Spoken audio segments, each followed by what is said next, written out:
We are at BimmerWorld. Behind us is our BMW 435i project car with the N55 engine. And we kind of knew this day was coming eventually because N55s have a few sort of inherent oil system problems that are entirely solvable. We're going to solve them, but let's talk a little bit about where we are and how we got here and why we know this is a thing. Well, BMW actually knew that this was a little bit of an issue, and I don't want to be an alarmist.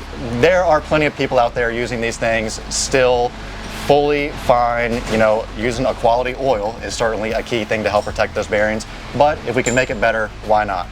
And BMW actually did this in the M235IR racing cars, where they put the S55 dual pickup oil system on the M55 engines, and so that's what we're here to do today. Right, so before we did all this though, we knew the legends, we knew looking at the mechanical layout of everything that it could lend itself to an issue, but we wanted to get some data. So we took our data system out to the track.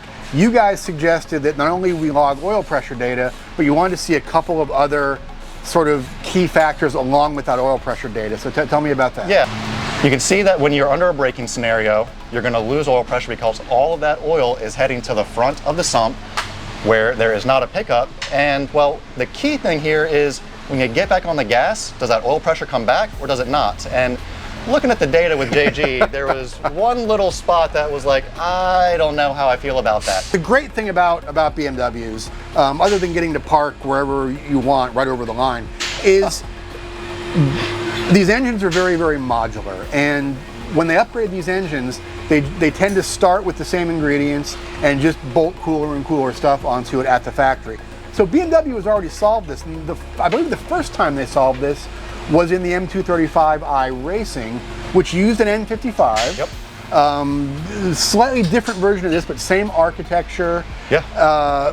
But used a very different oil system. This looks similar to what's going to come out of the car, and normally you just have this one pickup here.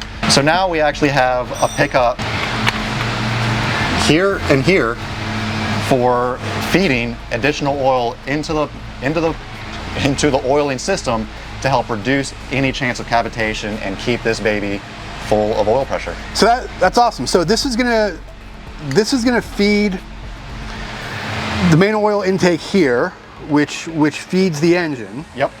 And this is gonna pull oil out of the stock location towards the back of the pump. But with this additional pump, you also have additional pickups up here and up here, which are in the very front of the pan. So this is not a pressure pump. This is purely I guess you'd call it a scavenge pump, right? Yeah, it's like a lift pump, like a fuel starvation lift pump, but for your oil inside of the oil pan. So in a weird sort of way, it's almost like an internal dry sump, where you've added a secondary oil pump to keep this pump constantly primed and to draw oil from other parts of the engine. Now you guys have some experience with the M235IR. Yep. Did you ever have a failure? No, those things were, any of these? gosh, those things were dead reliable, and I swear that's a big reason why we've kind of been jumping on this F32 N55 train is our experience of reliability and performance out of those M235IRs. So we're leveraging the technology that BMW used in those to basically bulletproof this.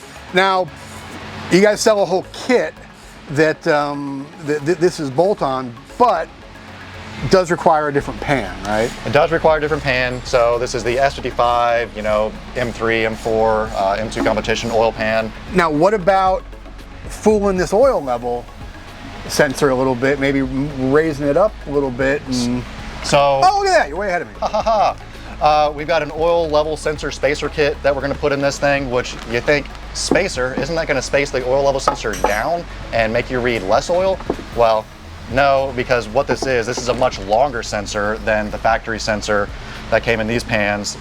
And it's so long that it would run into the crank if we left it unchecked. So we space it down a little bit, clear the crank, and are able to overfill the system to get a little bit more oil to just further help reduce oil starvation. That's an old trick, right? So it actually fools it into thinking there's less oil in the pan. What about? I mean, maybe this is how old I am. Do you remember dipsticks, Phil?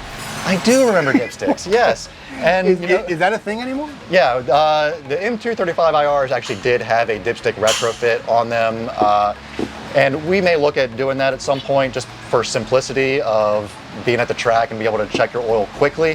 However, the GT More project car that we worked on forever, we left this oil level sensor spacer system in that car, and it worked fine. You can check the oil, the electronic system works well. So trying to keep it simple with this and retain the factory oil level system. It is involved, and I know people get scared to get into their engine, and I totally understand that. And if you're not comfortable with it, yeah, don't do it. But really, it's not that bad.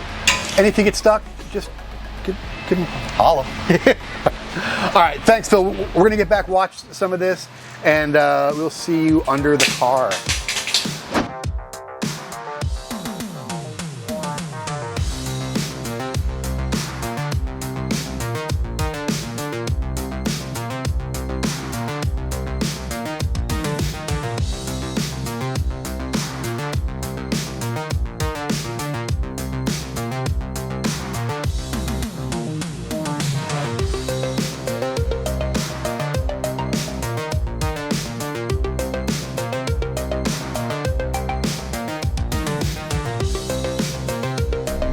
We are back from BimmerWorld, and we are a couple of track days into our new bottom end of our engine, and the data is showing thumbs up all the way across. Good oil pressure, great oil temps, good numbers under every situation, cornering, braking, acceleration, everything is good there. So we are now trouble-free, fingers crossed, in our BMW 435i with that N55 engine. Now, this was a pretty big project. We'd like to thank BimmerWorld for being involved. If you would like to know more about what we were doing, you can check out the project car page on our website at grassrootsmotorsports.com, and we'll have a link there for you to contact the folks at BimmerWorld and get hooked up with all of the stuff that we used to bulletproof our BMW. Hey, before you go, do me a favor, go right down here, throw us a like, and hit that subscribe button and hit the bell as well. You will get first crack on all of the content we put on YouTube, and we appreciate you stopping by. We'll see you at the track. Support brands who support Grassroots Motorsports. Get your chemical solutions from CRC Industries. To learn more, visit crcindustries.com.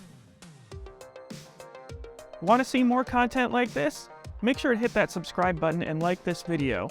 And for more information, visit us online at grassrootsmotorsports.com.